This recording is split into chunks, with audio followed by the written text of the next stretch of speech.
수강생 여러분, 안녕하세요. 이번 시간에는 광양제철소의 건설에 대해서 알아보도록 하겠습니다. 제2종합제철공장 건설이 최초로 거론된 시기는 포항 1기 설비가 한창 건설되고 있던 1972년 2월이었습니다.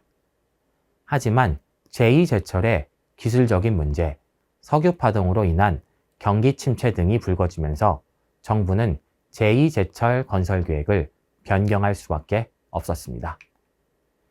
1977년에 접어들어 1차 석유파동의 여파가 빠르게 마무리되자 정부는 1975년 일단 백지화했던 제2제철 건설을 다시 추진했습니다.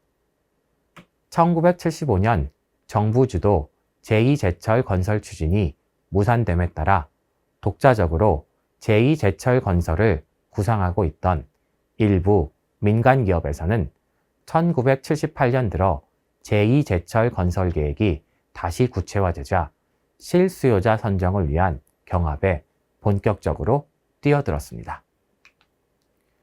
현대중공업은 이미 1977년 9월 제2제철을 겨냥해 현대제철 설립안을 정부에 제출한 후 활발한 교섭을 벌이고 있었고, 삼성그룹은 1978년 3월 그룹 사장단 회의에서 제2제철을 건설하겠다고 선언하였습니다. 현대양행도 창원 공장에 이어 이미 제철 설비를 갖춰 놓았다며 제2제철 건설에 참여할 뜻을 강력하게 드러냈고, 대우중공업 역시 중화학 부분 기반 확충을 목표로 제2제철 건설을 담당하려 했습니다. 특히 현대그룹은 조선, 건설, 자동차 등 주력 업종을 배경으로 가장 의욕적으로 계획을 추진했으며, 경북 영해를 입지로 하는 최종 1000만 톤 규모의 건설 계획을 정부에 브리핑하는 등 선제적인 추진을 하였습니다. 그 사이 1978년에 들어 현대그룹의 계획 추진이 본격화되고 일부 정부 관계 부처와 언론의 민영화 주장으로 여론이 현대그룹 측으로 기울어지고 있었습니다. 포항제철은 3월 13일 제2공장 건설 의사를 정부에 밝히고 3월 21일 예비사업계획서를 제출했습니다. 다음 날인 3월 22일에는 현대그룹도 예비사업계획서를 제출함으로써 공기업인 포항제철과 민간 자본을 대표하는 현대가 가장 유력한 실수요자 후보로서 본격적인 경합을 벌였습니다. 이것이 제2제철 공민영화 논쟁입니다. 당시 현대그룹 측의 민영화 주장은 국가의 재정 지원 없이 전액 자기 자본으로 할 수 있어 조기 건설이 가능하다. 자체 그룹 내에 건설, 중공업, 종합 엔지니어링, 해운 회사 등을 활용하여 제철소 건설과 조업에 따른 설계에서부터 원료 수입, 가공, 건설, 수출 등의 모든 업무를 효율적으로 수행할 수 있다. 공영과 민영의 양사 경쟁 체제를 갖춤으로써 국가 및 국민에게 기여할 수 있다. 이에 대한 포항제철의 주장은 기존 포항공장과 1사 2소 체제를 유지해 경영 합리화로 국제 경쟁력을 향상시킬 수 있다. 세계 철강 선진국들이 이 때문에 철강 회사의 집중화를 보이고 있으며, 그 예로 야와타, 후지, 양제철소가 합병해 탄생한 세계 제1의 신일본 제철을 들 수 있다. 공익성과 전유광, 연광 효과가 큰 제철 사업이 민영화될 경우에는 사적 이윤 동기와 독과점에 따른 폐해를 가져온다. 특히 일관 제철소의 경우 설비 계획부터 건설, 조업 등에 이르기까지 고도의 경험과 기술을 요하기 때문에 그동안 충분한 능력을 축적한 포항제철만이 합당하다. 제2공장 완성 시 포항제철은 세계 5위권의 대형 철광회사로 발돋움하게 되어 국제적 지위의 향상과 아울러 국가 이미지 선양을 기할 수 있다. 민영화의 경우 기존 경험의 인력을 유출을 막을 수 없어 계획적이고 효율적인 인력 배치가 불가능할 뿐 아니라 포항제철소의 원활한 조업에 큰 우려가 예상된다. 공민영화 논쟁은 정부 내에서조차 견해가 양측으로 갈라져 있을 정도로 치열했지만 대세는 정부의 지원 없이 건설하겠다는 현대의 민영화 쪽으로 기울어지고 있었습니다. 하지만 제2제철은 결국 포항제철로 결정되게 됩니다. 박정희 대통령은 제2제철의 효율적 건설에 대한 박태준 사장의 견해를 물어보았다고 합니다. 박태준 사장은 40여 분간에 걸쳐 국가 기간산업 육성의 기본 방향과 함께 국가 경제 발전을 위해 제2제철 실수요자가 누가 되어야 할 것인지에 대한 평소의 소견을 피력했다고 합니다. 덧붙여 제철업을 민간 기업에 맡기면 부의 편제가 극심하게 되고 부실화되면 포항제철이 떠맡을 수밖에 없는데 이 경우 국민 경제에 큰 부담을 안겨주게 될 것임을 강조했다고 합니다. 박정희 대통령은 그 이야기를 들은 자리에서 제2제철을 포항제철이 맡아야 한다는 결정을 내렸다고 합니다. 1979년 7월 박정희 대통령이 주재한 청와대 회의에서 포항제철 제2공장 입지는 충남 아산만으로 결정됩니다. 하지만 박정희 대통령은 1979년 10월 26일 사망하게 됩니다. 그리고 쿠데타와 간접선거를 통해 전두환 대통령이 정권을 잡습니다. 1980년 5월 박태준 사장은 당시 국가 재정 상태로 보아 아산만 공업지구 정부 지원 사업비로 책정된 6,717억 원을 포항제철이 필요로 하는 시기에 지원받기 어렵다고 판단하고 연약 지반이 문제가 되어 번번이 제외됐던 광양만을 조사합니다. 건설부는 용역 결과를 바탕으로 1981년 11월 4일 청와대 보고에서 아산만을 건의한다는 방침을 확정한 상태였습니다. 그런데 이 보고서는 포항제철의 정밀 조사와 평가를 통한 종합 결론과는 상당한 차이를 드러내며 광양만보다 아산만이 유리하다는 내용을 담고 있었습니다. 하지만 전두환 대통령은 이미 포항제철소를 성공적으로 건설한 포항제철의 경험을 존중해 제2공장 입지를 광양으로 최종 확정합니다. 포항제철은 1981년 11월 4일 제2공장 입지가 광양으로 확정되자 11월 6일 설비 규모 조강 300만 톤의 광양 1기 사업계획을 수립했습니다. 이 사업계획은 검토를 거쳐 조강 연산 270만 톤 규모로 수정되었습니다.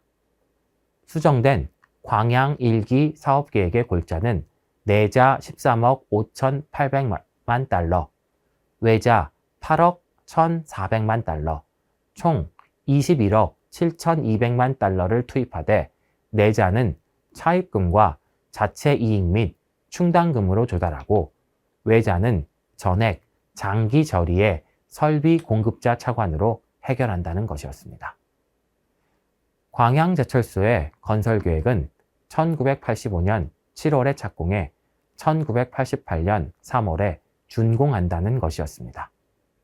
이쯤 국내 철강제 공급 부족 해소를 위해 조기 건설 필요성이 대두하자 포항제철은 완공을 앞당겨 1987년 10월 말 준공을 목표로 하는 재수정 사업계획을 승인받고 부지조성공사가 예상보다 빨리 진척됨에 따라 포항제철은 1985년 1월 설비공급사, 시공사, 검정사 등 국내외 업체 대표가 참석한 가운데 공기조정회의를 열어 1985년 3월 착공해 1987년 6월에 준공하는 것으로 수정했습니다. 1985년 상반기에 본격적인 공장 건설을 착수하기 위해서는 늦어도 1983년 후반기까지 설비 도입처를 확정해야 했습니다. 당시 세계 철강사들은 2차 석유 파동 이후 극심한 불황으로 생존을 위한 자구책 마련에 부심하는 가운데 설비 확장에 대해서는 극히 부정적인 여론을 형성하고 있었습니다.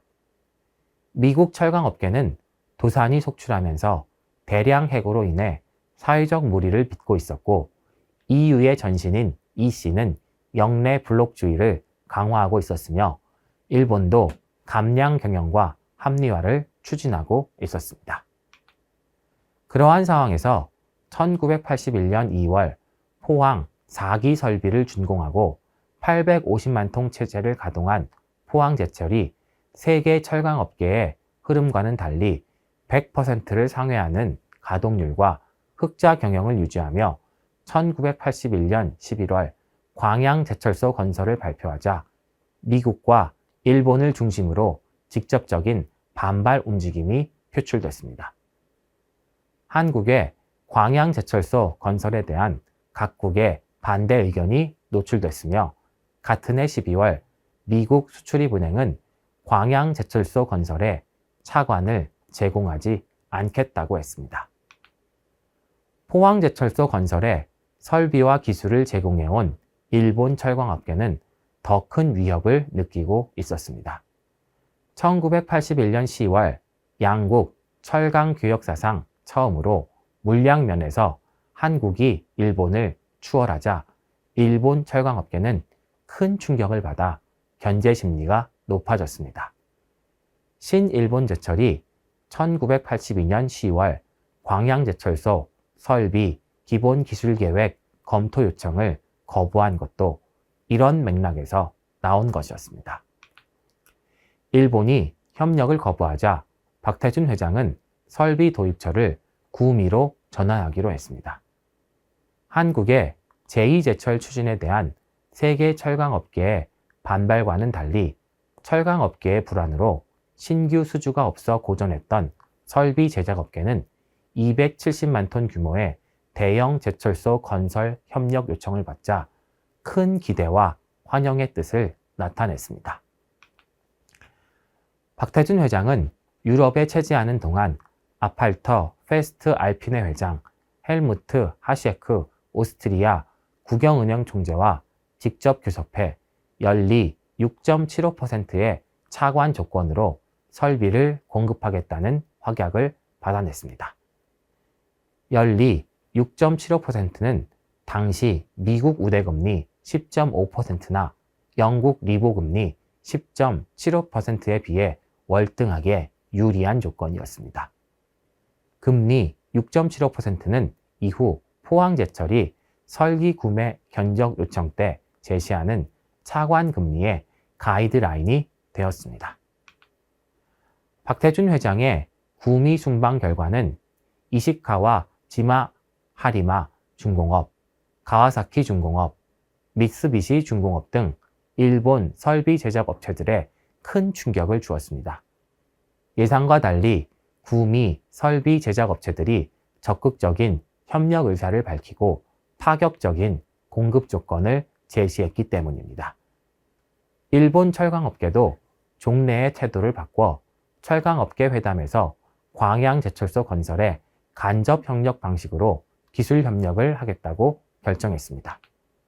이로써 광양제철소 설비 공급은 일본 설비 제작 업체들도 참여하게 됐으며 포항제철은 구미와 일본 업체들의 경쟁 입찰을 유도해 당시 세계 최신의 설비를 저렴한 가격과 유리한 조건으로 확보할 수 있었습니다.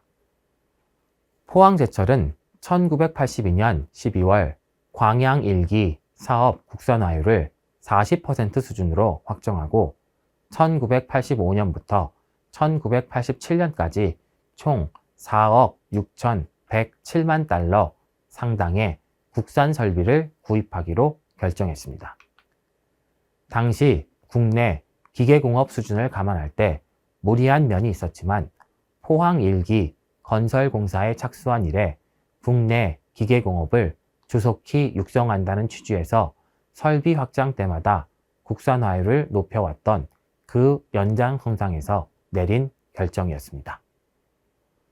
포항제철은 포항제철소 건설 당시 설비 국산화에 참여한 실적이 있고 자본금 30억 원 이상 되는 업체로서 제철 또는 유사 설비 제작 실적을 보유한 국내 기계 및 전기 제작 15개 업체를 대상으로 1983년 2월부터 한 달간 실태 조사를 하고 그 결과 한국중공업, 현대중공업, 삼성중공업, 대한중기, 강원산업, 대우조선, 대한조선공사, 동국중기 등 8개 업체가 설비 공급에 참여할 적격 업체로 판단했습니다. 포항제철은 1983년 5월 제2회 기술자문위원회를 열어 이들 업체를 광양제철소 설비 국산화에 참여할 수 있는 국내 제작사로 확정했습니다. 1983년 11월에는 소강로 등 총 11개 전문 품목의 전문 제작 업체들을 추가로 선정해 국내 제작사 선정 작업을 완료했습니다. 그 결과 광양 1비 설비 국산화율은 49.4%를 기록했습니다. 광양제철소는 그렇게 건설되었습니다.